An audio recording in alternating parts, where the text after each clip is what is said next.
Hi, welcome to our channel of IGNOU audiobooks, Indira Gandhi National Open University, School of Education, SOE, Diploma Postgraduate Diploma Programs, Diploma in Elementary Education, DELED, English, BES-001 Understanding the Elementary School Child, Block-1 Contexts of Development, Unit-1 Social World of Children. 1.1 Introduction. Human beings are social animals. Right at birth the child enters into a social world, a world of family, friends and community. It is with this world that the child develops a lasting relationship, a relationship characterized by love, learning and growth. For the child it is an ever-expanding world as he graduates from home to school and to world of work and citizenship. The essential issue to understand is that there is a complex interplay of variables which operate in the child's world directly and indirectly. In this unit we will try to understand the child's social world, a world in which he is living, growing and interacting directly, a world in which he is learning the ways of the community. Let us begin by taking up a simple exercise. Imagine a life of a child growing up in the cold North Pole region called Antarctica, where the earth is almost always snow-clad throughout the year. Try to compare the life of a child growing up in a village in Bihar, where the river flows by. What will be different for the two children? Why and how do these differences come up? List 5 differences and their reasons below. 1, 2, 3, 4, 5. You will notice that many of these differences are related to the stark differences in the climate or physical conditions. One place is very cold and the other is not. The village in Bihar near the river has a variety of vegetation and animals, whereas the vegetation in the North Pole, if any, is very different. However, the two contexts differ in many other ways, like the food people eat in both the places is different, the way they cook and eat the food is different, the language, clothes, customs and rituals differ greatly in both the places. You might find these variations in children residing in other geographical regions. Is it not fascinating that children around the world, who are almost identical in their development stages and different capacities, grow up to become so different? Some children learn to speak Hindi and some Chinese, some learn to greet others with a namaste, and some shake hands, some girls learn to wear a sari and others a skirt or a hijab. Well, some grow up to eat with hand, others with chopsticks or fork and knife. The differences are endless. Some are easy to observe and note. Others are more deep-rooted and difficult to observe immediately, like concept of right and wrong, attitude towards women, concept of birth or death, religious beliefs, concept of equality and so on. 1. 2. Objectives. After going through this unit you will be able to understand the process of socialization by which a human child grows up to become a member of her society. Understand the child's social world and ways in which it influences the child. Understand the influence of caste, religion, and locale on child. Reflect on issues of gender as a social construct. Reflect on important features of school as a social setting and agent of socialization. Develop a critical understanding on influence of peers and media on child's development. 1.3 Understanding socialization.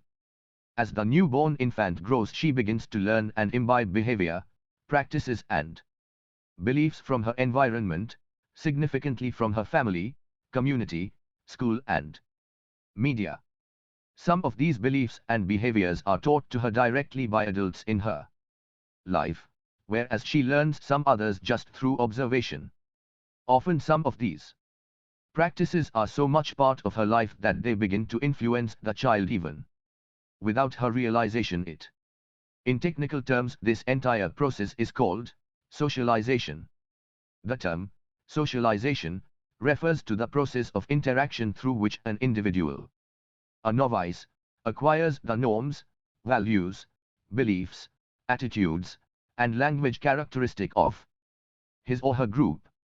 In the course of acquiring these cultural elements, the individual self and personality are created and shaped. Socialization therefore addresses two important issues in social life: societal continuity from one generation to the next and human development. The process through which the child learns to internalize the values and norms into its self, or the mode of learning to live in society, is called the process of socialization.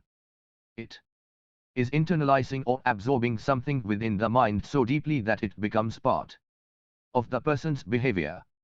Socialization is basically a process of learning the ways of the society by its members. It also means that the young learns to appreciate the shared meanings and values of the culture at large, or take them as guide to direct their behavior patterns in life. The child learns to recognize and respond to shared meanings and expectations from others in the society. In the process, it transforms the biological being into a social being with a sense of self and self-identity, capable of becoming an acceptable member of the particular society. It is right in saying that socialization is about learning the ways of the society. Your example also made you realize that this learning is also a process that impacts the child. In a way, it affects both the child's feelings, emotions, but also the learning itself, which becomes integral to his self-defining cognitive and psychosocial development. Different disciplines have emphasized different aspects of this process. Anthropologists tend to view socialization primarily as cultural transmission from one generation to the next, sometimes substituting the term enculturation for socialization. On the other hand, psychologists emphasize the interrelationship between the process of learning about culture and the impact on the various aspects of individual development. There is considerable diversity in psychology with regard to the aspect of socialization. Studies for developmental psychologists, particularly those influenced by Piaget, socialization is largely a matter of cognitive development, which typically is viewed as a combination of social influence and maturation. On the other hand, clinical psychologists and personality theorists view socialization as a process by which certain traits get developed within the context of early childhood experiences. Sociologists views socialization primarily as the learning of social roles. From this perspective, individuals become integrated members of society by learning and internalizing the relevant roles and status of the groups to which they belong. Brim 1966. Some sociologists also like to view socialization mainly as self-concept formation. The development of self and identity in the context of intimate and reciprocal relations is considered the core of socialization. Since as teachers we are working closely with children, we will try to understand socialization as a process that impacts the growing child. In other words, the impact of context and key relationships on child's development. We have gained some preliminary understanding of the term socialization. Let us try to analyze it in some detail. According to Emile Durkheim, the thought processes in individuals develop during the course of socialization. Socialization is a way in which knowledge is transmitted from one generation to next. Social solidarity requires conformity to norms, values and rules as accepted or prescribed by society. Social customs, rituals, traditions as social ceremonies are ways in which groups are bound together. Collective participation in occasions like marriage, birth and death ceremonies, religious festivals are examples of this. A growing child is introduced to the ways of the community in many different ways. Socialization is a slow process. As the child grows, socialization and resocialization happens through a number of agencies. Agents of socialization vary from society to society. However, in most of the cases, it is the family which is a major socializing agent. Role of other agencies varies according to the context. For instance, in a modern, complex society, The important socializing agents are educational institutions and media, while in primitive societies, clans and lineages play a more important role. The process of socialization begins at birth. It is a continuous process because social learning never ends. However, childhood is the most important stage as children internalize a lot of values, beliefs, norms and behavior patterns of its family and society. 1st March 2001 Understanding some important terms. 1.3.1.1 Norms and values. In a way, values are those traits or customs that are valued or held in esteem by the members of the particular society. They are deeply held convictions. There are a number of things that a society values. Often these values have evolved as way of life over generations or even centuries. Values are both explicit as well as implicit. Sometimes values can also be in conflict with one another. Social norms grow out of social value and both serve to differentiate human social behavior from that of other species. Norms are the means through which values are expressed in behavior. Norms generally are the rules and regulations that groups live by. In a way, one can refer to norms as the standards of behavior of a group. Social norms are rules developed by a group of people that specify how people must, should, may, should not, and must not behave in various situations. Social norms cover almost every conceivable situation, and they vary from standards where almost complete conformity is demanded to those where there is great freedom of choice. Religion, customs, rituals and rules are important part of the culture wherewith child grows in, and integral to socialization. It should be understood that an individual is simultaneously a member of institution. A child, for instance, is a member of a family. But she is also a member of a larger kin group, biradri, khandan etc., consisting of individuals related by birth or marriage. And she is also a part of a school or a peer group. 1.3.1.2 Implicit and explicit socialization. Like the terms suggest, explicit socialization is where explicit measures are used to socialize children in the society. These include direct guidance, explicitly stated rules, and regulations. Implicit socialization, on the other hand, is something which is unsaid, yet the intent is well conveyed through other means. A good example of this in terms of gender is internalized by boys and girls.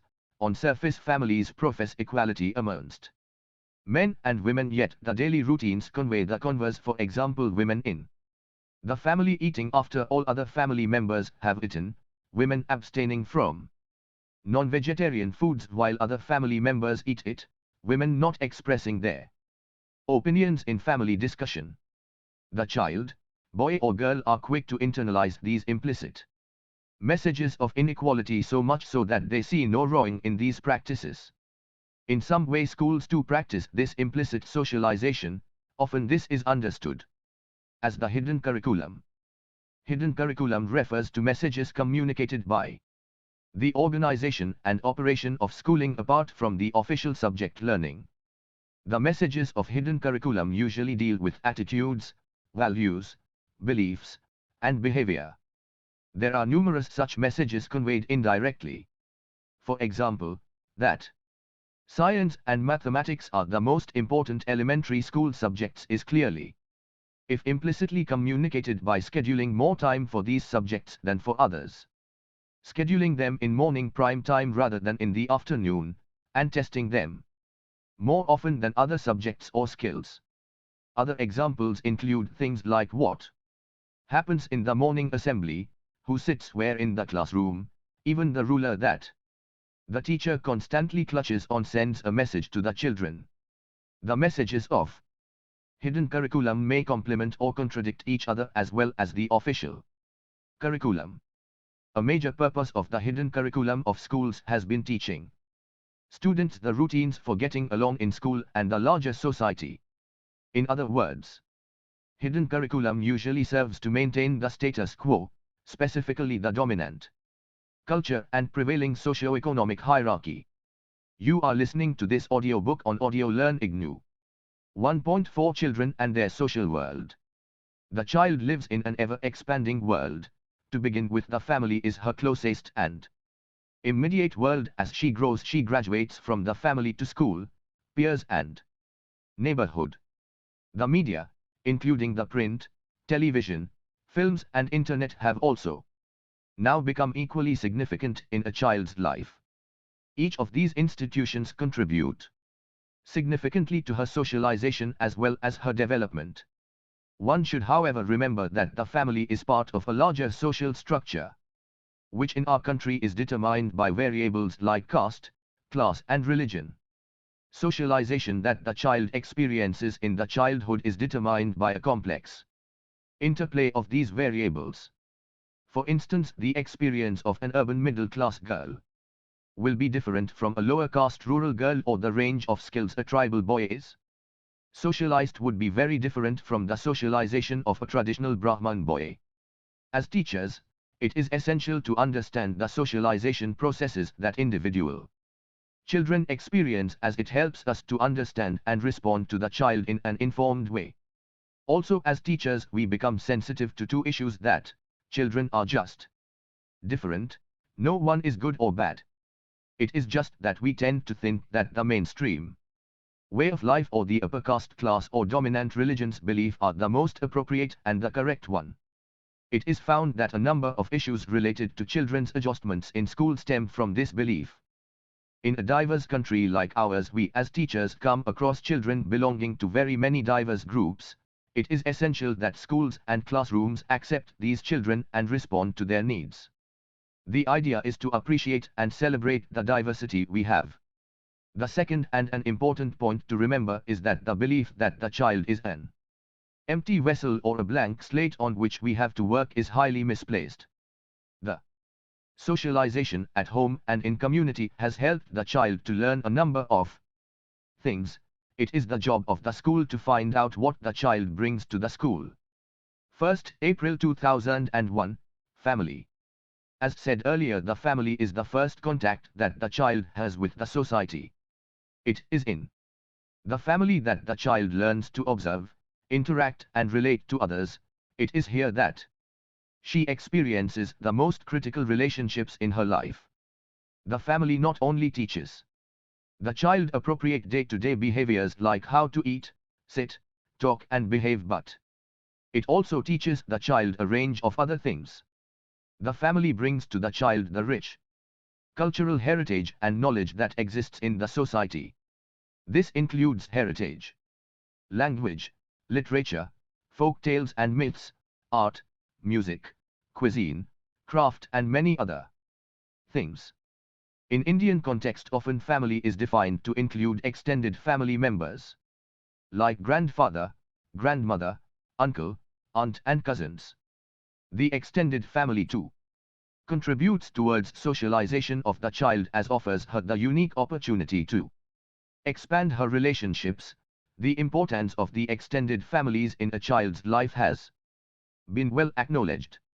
Much of the socialization of the child within a family or the school is conscious, however.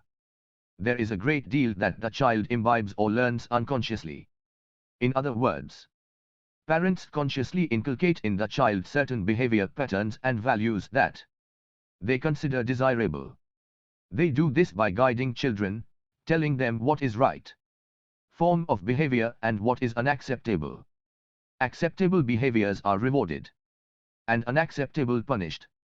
Tasks and responsibilities are assigned to the child according to age and gender, in a way introducing the child to the group's way of life.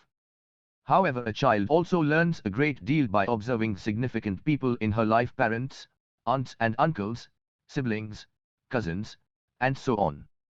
Sometimes they unconsciously learn some of these observed behaviors or pattern.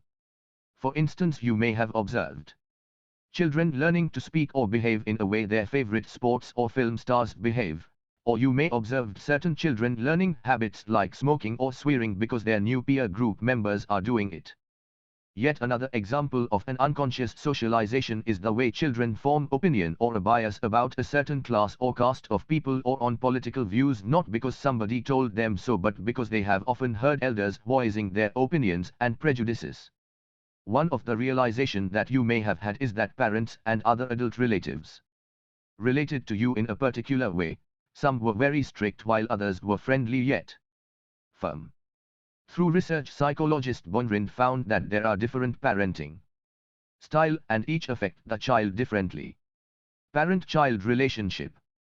Diana Bonrind through her research found that there are 4 important dimensions of parenting: disciplinary strategies, warmth and nurturance, communication styles, expectations of maturity and control. Based on these dimensions, Bonrind suggested that the majority of parents display one of the parenting styles. Further research also suggested the addition of a 4th parenting style, Maccabee and Martin, 1983, i.e. uninvolved parenting style. Authoritarian parenting. In this, children are expected to follow the strict rules established by the parents. Authoritarian parents fail to explain the reasoning behind these rules. If asked to explain, the parent might simply reply, "Because I said so." These parents have high demands, but are not responsive to their children. According to Bonrind, these parents are obedient and status-oriented, and expect their orders to be obeyed without explanation. 1991. The second type of parenting is the authoritative parenting, like authoritarian parents. Those with an authoritative parenting style establish rules and guidelines that their children are expected to follow. Authoritative parents are responsive to their children and willing to listen to questions. Bonrind suggests that these parents monitor and impart clear standards for their children's conduct. They are assertive, but not intrusive, and restrictive. Their disciplinary methods are supportive, rather than punitive. They want their children to be assertive as well as socially responsible, and self-regulated, as well as cooperative. 1991. The third kind of parenting is the permissive parenting. In this case, parents, sometimes referred to as indulgent parents, have very few demands to make of their children. These parents rarely discipline their children because they have relatively low expectations of maturity and self-control. 1991. Permissive parents are generally nurturing and communicative with their children, often taking on the status of a friend more than that of a parent. The fourth kind is uninvolved parenting. This style is characterized by few demands, low responsiveness and little communication. A detailed description of these parenting styles are given in Unit 3 Social Development in Childhood of the same block. The impact of parenting styles. What effect did these parenting styles have on child development outcomes? In addition to Bonrind's initial study of 100 preschool children, researchers have conducted numerous other studies that have led to a number of conclusions about the impact of parenting styles on children. Authoritarian parenting styles generally lead to children who are obedient and proficient, but they rank lower in happiness, social competence, and self-esteem. Authoritative parenting styles tend to result in children who are happy, capable, and successful. Maccabee, 1992. Permissive parenting often results in children who rank low in happiness and self-regulation. These children are more likely to experience problems with authority and tend to perform poorly in school. Uninvolved parenting styles rank lowest across all life domains. These children tend to lack self-control, have low self-esteem, and are less competent than their peers. Bonrind's work helps us to understand that parenting style of the nature of adult-child relationship to a large extent determines the qualities or lack of qualities that the child is going to develop. For instance, it is clear that when adults deal with the child in a loving and nurturing manner, making the rules and expectations clear, interacting with children and listening to them, is when the child feels happy and responsible. There is not much research that is available in way Indian parents or families bring up children.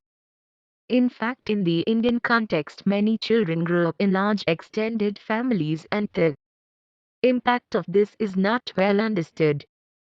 At this point, it should be understood that in the Indian context, many children grow up in large extended families where grandparents, uncles, aunts, and cousins stay together. Relationships, interactions, and the experience of growing up in an extended family is very different from that of growing up in a nuclear family. Unfortunately, there is not much research of literature available around the experiences of children growing up in large extended families. Bongren gave us one perspective of parent-child relationships. Another perspective is brought to us by renowned Indian psychoanalyst Sudhir Kakka. Kakka had tried to understand the parent-child relationship in the Indian cultural context. It is interesting to read and understand his perspective. Given below are two excerpts from his book, The Indian Psyche, 1996. Let us read and try to understand his perspective. Parent-child relationship, a view on Indian families. During this period of prolonged infancy, the Indian child is intensely and intimately attached to his mother. PAT. This attachment is manifested in, and symbolized by, the physical closeness of the infant and his mother. Well up to the fifth year, if not longer, it is customary for the Indian children to sleep by their mother's side at night. During the day she carries the youngest of the one most needing attention, astride her hip, the others within her arms. Reach, as she goes about on visits to neighbors, to the market, to the fields and on other errands.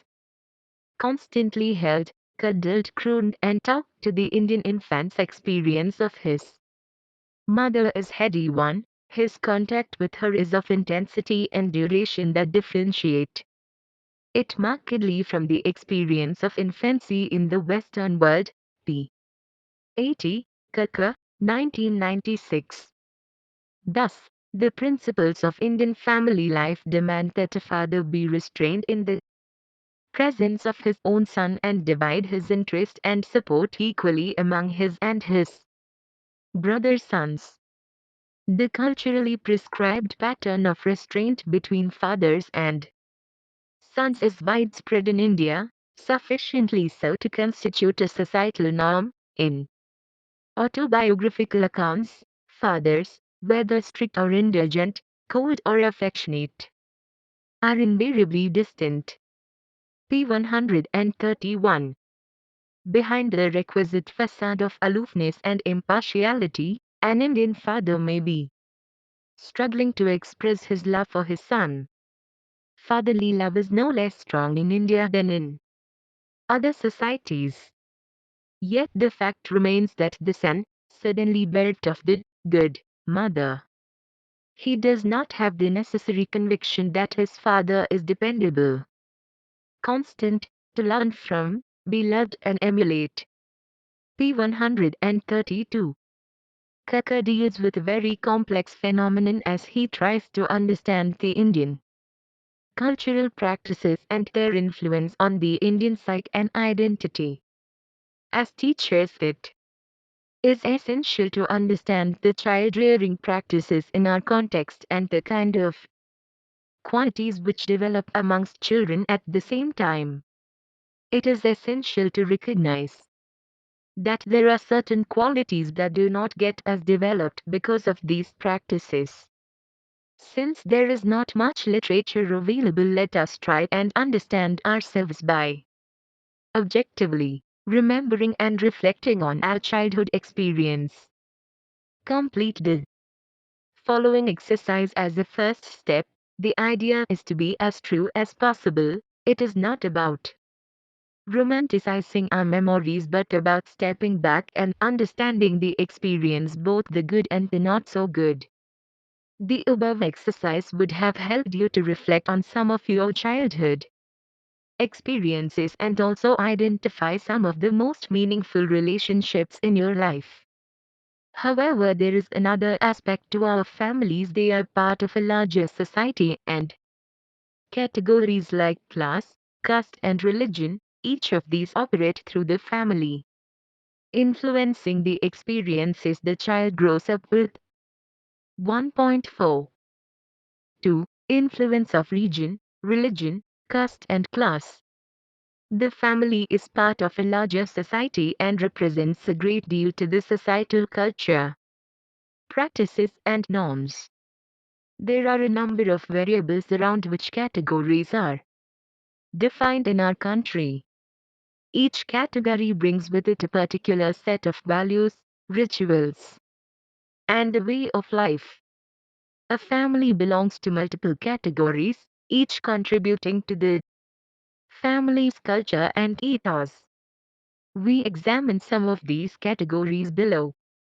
Region. States in India are largely defined on linguistic lines. Example, Gujarat, Bengal, Maharashtra. Each of the state has distinct language, local festivals, folk tales, cuisine, dress, and so on. Families and a large milieu transmit this distinct culture to their children. Religion. Religious practices embody a number of rituals, customs, and cultural practices. For example, the rites and ceremonies, customs, dress, religious symbols are different of Christians, Hindus, Sikhs, and Muslims. For instance, the traditional Hindu rites celebrate important milestones in the child's life. Namkarna, naming ceremony, Annaprasana, first morsel of solid food, Vidyarambha, introduction to formal learning, Upanayan, coming of age. In a way, these convey to the child the changing expectations from the society. Amongst Muslims, it is customary to pray 5 times a day, or for Christians to go to church every Sunday or to celebrate their respective festivals. Apart from external rituals and symbols, religion strongly influences moral values and code of conduct. Children are socialized in following their religious practices very early in life by the family. Caste. Caste is an important identity in India. There are castes and subcastes, each category having their unique customs and rituals. A lot of child rearing practices often get influenced by caste beliefs and norms. What is clean, what is unclean, what to study and when to study, what to eat, what to wear, what religious texts to read, when to pray, how to pray are often determined by the religion caste combine. Unfortunately, the child also gets socialized into believing in the hierarchical nature of defining the caste. What is a low caste? Who is superior? Who are untouchables? How should they be treated? The child begins to internalize every discriminatory practice and belief without even knowing about it. Class, largely defined and categorized on economic lines, the term refers to different income groups. We therefore have terms like working class, middle class, upper middle class, and the rich. Each category denotes a particular income and wealth group. But class is not about income alone but subsumes under it a number of other variables like access or lack of access to education, nutrition, health services, consumption patterns, quality of shelter, ownership of electronic goods, access to knowledge, and so on and so forth. The impact of class on children is immense, like for instance, middle class Educated parents socialize their children in behaviors that are acceptable in school. Parent-child interaction is more. Parents read, talk and listen to children much more. The language spoken at home is elaborate and builds cognitive and affective structures in the child that enables her to adjust and perform well in school. It is little surprise that research in this area has shown strong and close linkage between class and children's school performance with children from middle and upper middle class families, demonstrating better adjustment and better achievement. However, India is a highly stratified society with significant percent of its population being poor.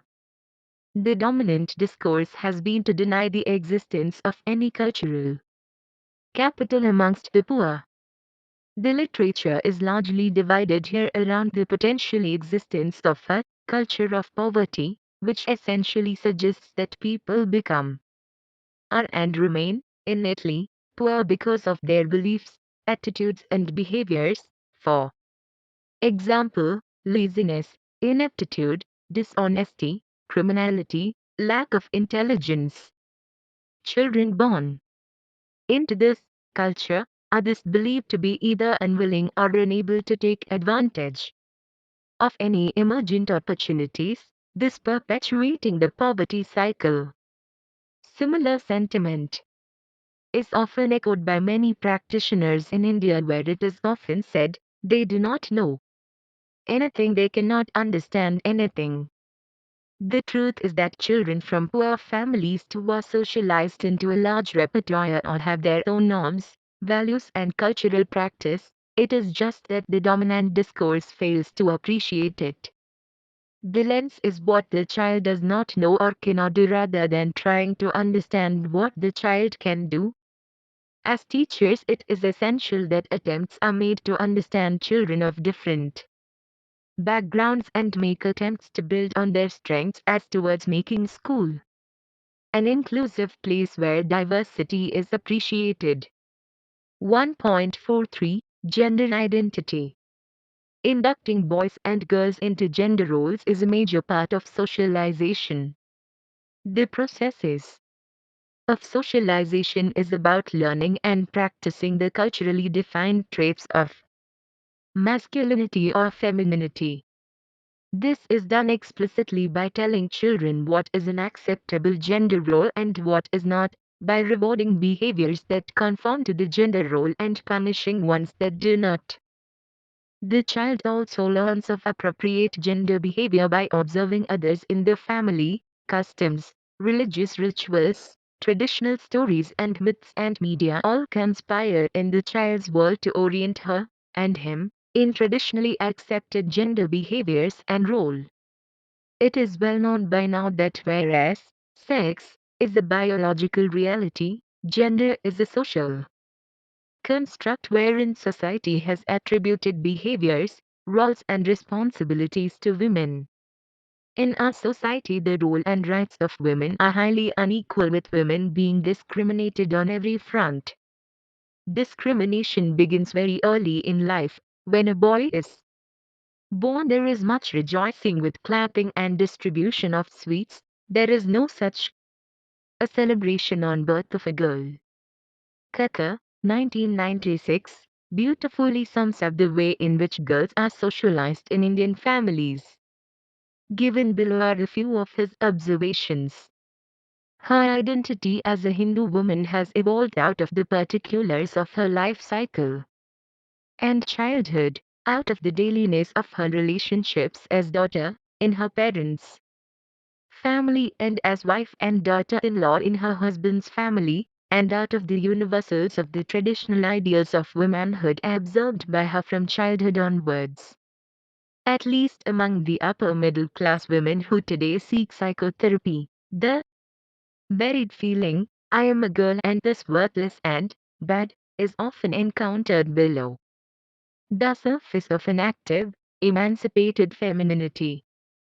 And, in Indian society, as we shall see later, a daughter is considered a guest in her natal family, treated with the solicitous concern often accorded to a welcome outsider, who, all too soon, will marry and leave her mother for good.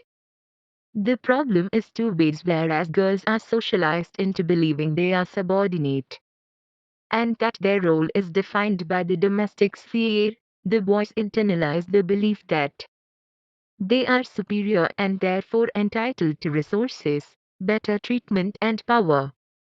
Even if boys want to do tasks traditionally associated with women, the ridicule that he will receive from various quarters will prevent him from doing so. Schools only perpetuate these stereotypes in many ways. It is not quite usual to find girls being given tasks of cleaning and fetching water, not being asked questions, or not being given the opportunity to speak or play. The stories and lessons in textbooks often reinforce these roles. Changing gender roles so that our society is more equitable and equal will require more comprehensive approach. It will be necessary to work with community, men, women and boys so that there is a shift in perceptions and treatment.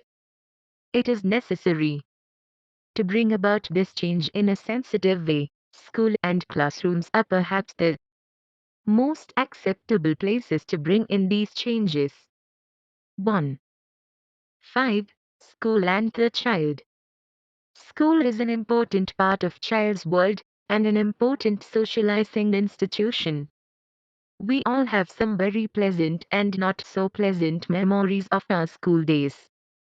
It is at school that we learn to sit quietly for hours, take turns, stand in rows, work on tasks, and so on. There are a number of things that the child learns at school. Some are taught in a very explicit way, while others are part of the school culture, and the child imbibes these as they are part of the school environment. In other words, the form and content of the learning material, the organization of the school, the daily classroom, social relationships, the structure and organization of the curriculum, the attitudes of the school staff altogether form the school experience that deeply influences the child. It, however, needs to be understood that each of these aspects are not neutral but are deliberate choices, often determined by the dominant ideology in the society. Let us read an excerpt below from a book. It is book where renowned people are remembering their school days. The one below is written by Neeraj Chowdhury, a famous Indian author. The paragraph below was written of his experience when, as a child, he moved from a school in Kishoreganj to an elite school in Calcutta. Our new scholastic atmosphere was utterly different from the old. For one thing, we were cooped up in small rooms and missed the spaciousness which, in spite of the absence of impressive buildings, had been an integral feature of our school life at Kishoreganj. But even more than spaciousness did we miss discipline. There were greater external restrictions. Doorkeepers stood at the gates, making French leave a risky affair. The gates were inexorably locked during the midday recess. Yet not a single boy would remain at his place in the class if during lesson a band struck up in the street. When the teacher entered the class, the boys rose in the most casual manner, some even remained seated, whereas at Kishoreganj the monitor got up and gave a formal command to salute, and the whole class rose as one man, saluted smartly, and would not sit down again until the teacher said, "Sit down." There was also a distressing lack of respect for the teachers. At Kishoreganj we looked upon them as if they belonged to a sacerdotal order. But the Calcutta boy prided himself on his capacity to quiz and tease his teachers and play all kinds of mischievous pranks and practical jokes on them, so that it was impossible for anybody but a violently forceful personality to maintain order in the class. At home the Calcutta boy, with an aggressive consciousness of his superior social and economic position, treated his tutor as his fag, A man who was expected to do his home exercises for him and actually did them, and, strange to say, the Guardian seemed to share this view. 57 to 58. Imagine how the old school at Kishoreganj would affect the students. What did we learn from the above exercise? We did learn that schools and the life get. School influence the child, and it is not just what is taught that is important but also the structure and ethos of school life that influence the child. The above exercise is to help you understand that a teacher is not someone whose task is merely to transact the content in the textbook, but she has a major role to play in shaping the right qualities in the child. Qualities that align to the democratic values of our Constitution, and qualities that will help the child become a productive and responsible citizen and householder. We will learn more about school as a social unit in the next unit titled Going to School. 1.6 Importance of Peers. Peers play an important role in a child's life as the child grows. Being part of a group, having friends becomes utmost important to the child. Friends not only support some critical emotional needs of the child, it is through peers and groups that the child begins to develop a more equal relationship, exploring and interpreting the world together, developing basis for self-concept. In terms of socialization, the influence of peers sometimes begins to exert much more than the family. It is quite normal to see a child, particularly when approaching adolescence, begin to talk and dress in a different way, acquiring mannerisms from his or her peers. Peer group in a way helps the child to expand her world as she interacts with children from different groups, gets acquainted to varying readings, ideologies and perspectives. It is the context of the peer group that gives the child an opportunity to explore and try out different roles and thoughts. Whereas there are a number of benefits of being part of a peer group, there also is a possibility that peer groups co-opt the child into socially deviant or inappropriate behavior. Examples of these include children getting into smoking, drug abuse, petty thefts and aggressive behavior because of the peer pressure and child's desire to conform. Children need to have friends as they are critical in child's development. Sometimes, because of varying reasons, children are not able to make friends or be part of groups. It is essential to understand these children and enable them to make friends. Sometimes children can be extremely cruel to children who are not like them. As teachers, it is interesting to observe how groups and friendships are formed in classrooms and how the pattern changes as children move to upper primary classes. Once again, let us look an excerpt from the book, Recess. This time it is the famous author Vikram Seth remembering his childhood. Now, part of all this was of course simply the general stress and strain of adolescence, but part of it was also the ethos, the atmosphere of the place. It was a place where sports were almost the only thing that mattered as far the boys were concerned.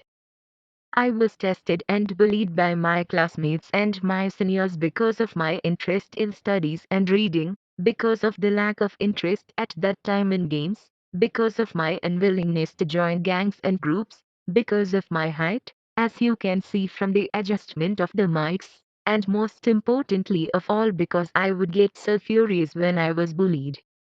213. 1.7 Media, Child's Virtual World. In today's world, the multiple forms of media have a mesmeric hold on not only adults, but equally on children. It is not just television and movies, now there is the internet. And the mobile phones as well. The effect is intensified with respect to children as they are at an impressionable stage, thus more susceptible to the exploitative force of the media. To begin with, There are obvious adverse effects of watching constant TV, strain on the eyes, laziness due to inactivity, etc. Then there are the psychological effects. Since children are at an early developmental stage, their environment, in this case what they watch, plays a large part in shaping their thoughts and actions. In a way, children are socialized by images and content that is most unreal and dominated by gender, caste and religious stereotypes, violence and distorted display of wealth and consumerism.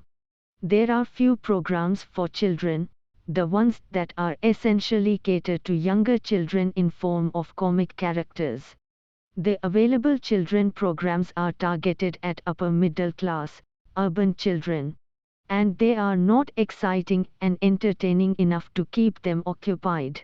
Hence most children, especially lower middle class, end up watching either Bollywood movies or Hindi soap operas. These movies and TV shows have very strong and lasting impact on the child. Children have to deal with questions relating to sexuality, gender roles, violence and the value of financial status in society much before they are ready to handle such issues, much less understand them.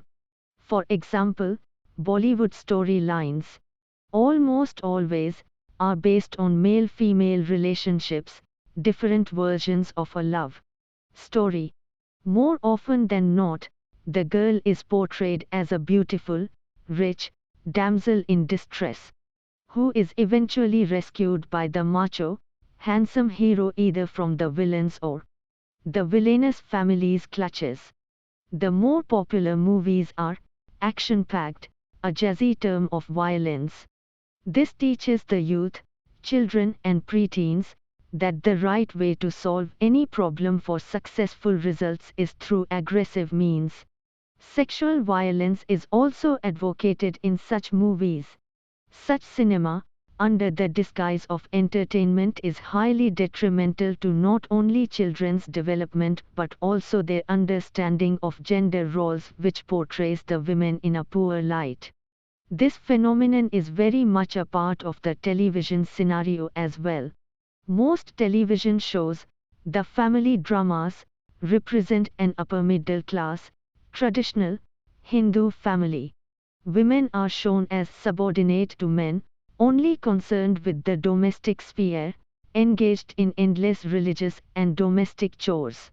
The importance of dress and ornaments is also highlighted.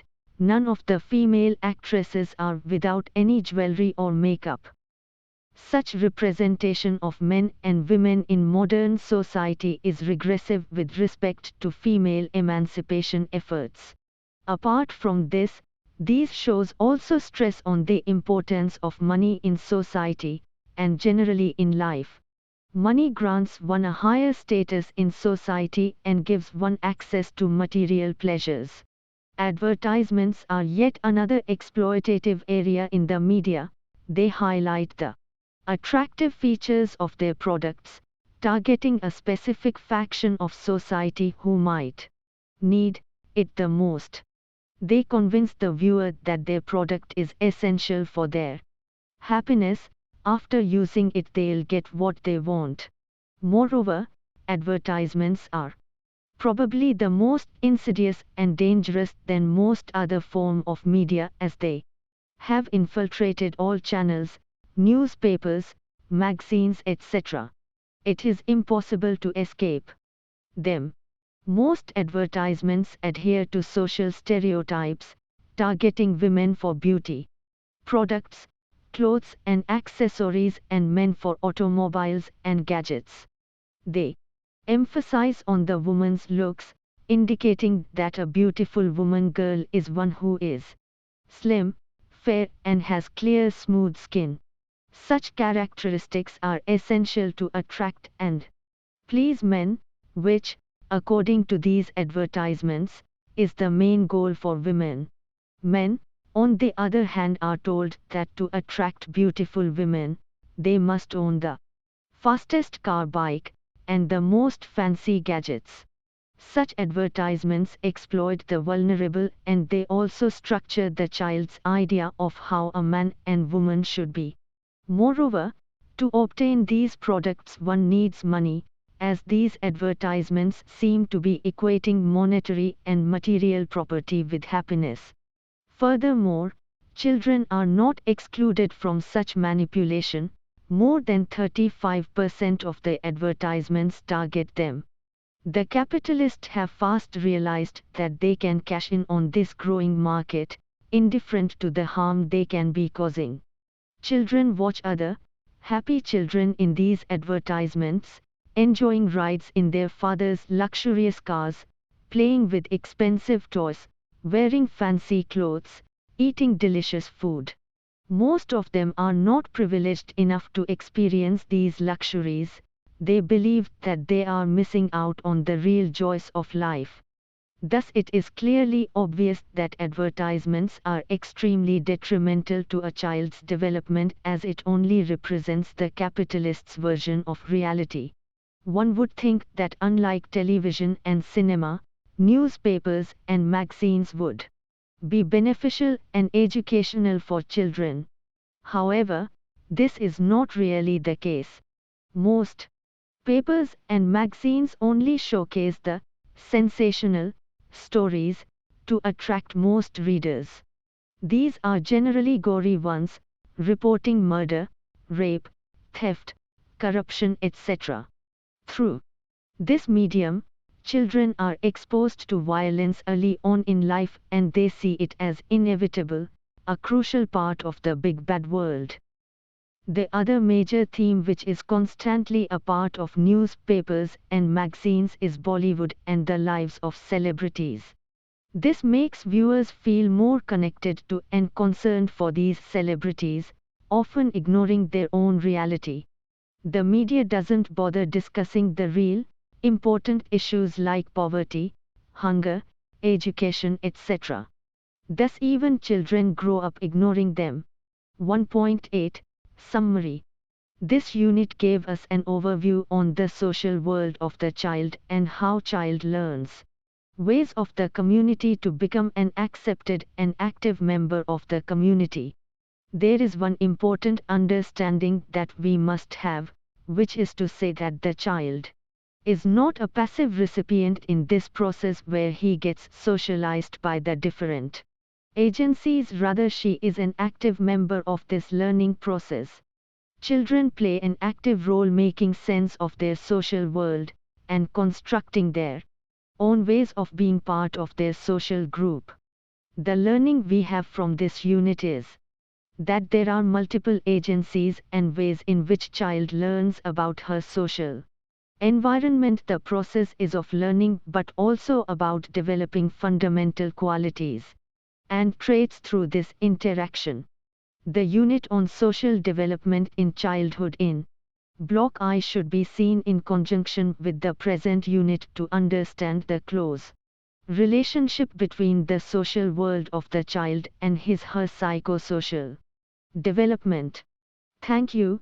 Subscribe our channel for more updates. We will see you with the next channel.